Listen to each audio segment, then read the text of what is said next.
All right, we're going to look at Jen's clean and jerk. This is 40. Hold on, I got to do some math here. 70 kilos. Jen pulls the bar well from the floor. One thing that kind of limits her clean is her front squat or squat ability, but she's done a good job working on that and moving forward. So let's take a look at the clean. Bar's in a good spot at the knees. So when she comes to the takeoff position, you can see that she's a little bit forward. You can see that kind of light underneath her heels. She's really forward, but she has left enough leg to drive with.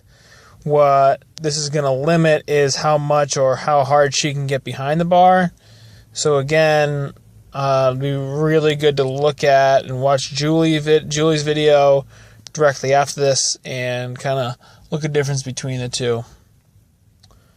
So Jen pulls the bar in. She makes decent contact at a decent spot. You can see she doesn't quite finish. So she doesn't finish hard enough with her knees and her hips. And the result of that is the bar kind of crashing down a little bit too soon. So she needs to kind of work on finishing. She does land in a good spot, a good front squat position.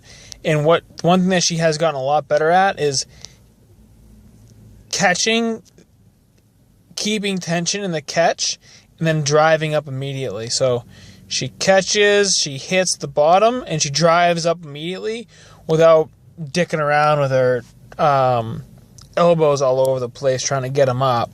She just gets it up and drives with her elbows. This is the sticking point. Come on, up. There we go. Good.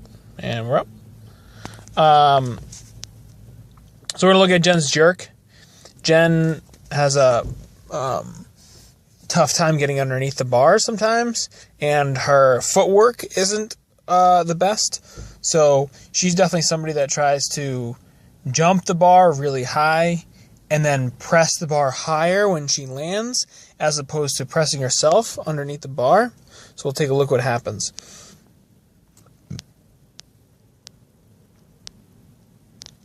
First thing is I would like to see her have a little bit more of a wrap on the bar with her hands. So get her hands in the bar a little bit more and move her hands a touch wider. You can see they're just outside her shoulders, like they're almost touching her shoulders. So she needs to get her hands a little bit wider and kind of grab the bar with both hands.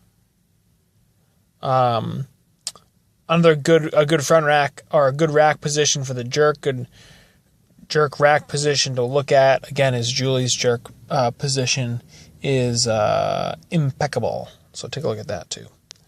So we start with the dip. This one here is better than it has been in the past as far as it's short. However, I would like to see her just driving her knees out and creating a lot more tension by just going knees out and then driving up, as opposed to doing a quarter squat. You can see her knees are really dip forward. So her knees dip straight forward instead of out, and that puts her forward. And this is going to result in the drive off of the toes. You can see it, right? You can see light underneath her heels already, and her knees are not extended yet. Oh wait, that wasn't it. Sorry. I take that back.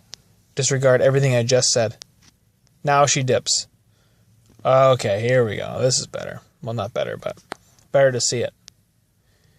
So this is what I'm talking about. Knees come forward, and then they knock in right there.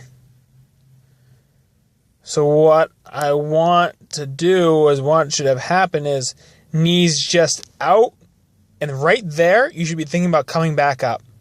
That's it. That's all you need. You don't need anything more. And right, like you can see light underneath the heels before the knees get straight. It's a decent takeoff. And the footwork actually is pretty good. So here, the front foot, you can see, is a little bit short. You can see the knee is way in front. Her foot lands here, right there. And it needs to be like, toe needs to be, that might be a little far. Still a little far. Toe needs to be like there. And that'll get her underneath it a little bit better. It'll also make her forward. Check out Sue's face in the background. She really wants Jen to get it, but she didn't. Alright, we'll watch it in full speed.